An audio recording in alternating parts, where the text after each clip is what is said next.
پہاڑی زبان میں اپڈیٹ سنیے۔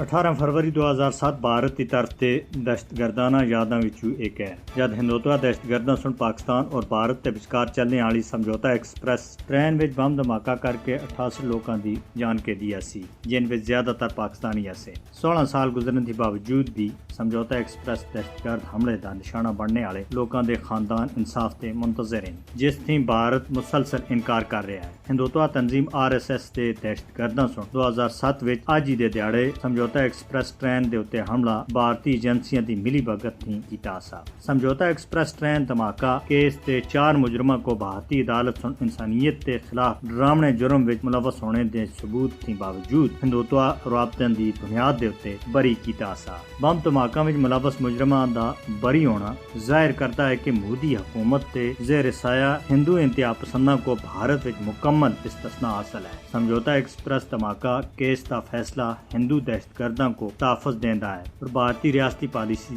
کی عکاسی ہے۔ سمجھوتا ایکسپریس ٹرین بم دھماکہ ایک چھوٹا پلس فلیگ آپریشن آسا جس کا مقصد پاکستان کو بدنام کرنا آسا۔ بھارتی خفیہ ایجنسیاں پاکستان کو بدنام کرنے دے واسطے سمجھوتا ایکسپریس جیسے کئی دھماکے کر چکی ہیں، جنہاں وچ مالیگاؤں اور مکہ مسجد دھماکہ بھی شامل ہیں۔ دنیا کو ایک گل سمجھ لینی چاہیے کہ RSS کی حمایت والی BJP حکومت عالمی امن دے واسطے بہت بڑا خطرہ ہے، اور اگر اس خطرے کو اسی طرح نظر انداز کیتا جاندا رہا تو بھارت کو تمام اقلیتاں بالخصوص مسلمانوں دا قبرستان بننے تھی کوئی بھی نہیں روک سکتا، جس کا تازہ مظاہرہ بھارتی ریاست ہریانہ میں کیتا جا چکا ہے، جدھر ہندو انتہا پسند تنظیم بجرنگ دل دے گنڈیاں سن 2 مسلمان نوجوانوں کو زندہ ساڑ کے بربریت کی ایک اور مثال قائم کی ہے۔ جنید اور نصیر نامی ان 2 نوجوانوں کو 2 دن پہلا راجستھان دے گھاٹ میکا علاقے تھی اغوا کیتا گیا سا، اور حال ہی وچ انہاں دی سڑی ہوئی میتاں ملی ہیں۔ بجرنگ دل دے گنڈیاں سن گاں ذبح کرنے دے شبے وچ 2 نوجوانوں کو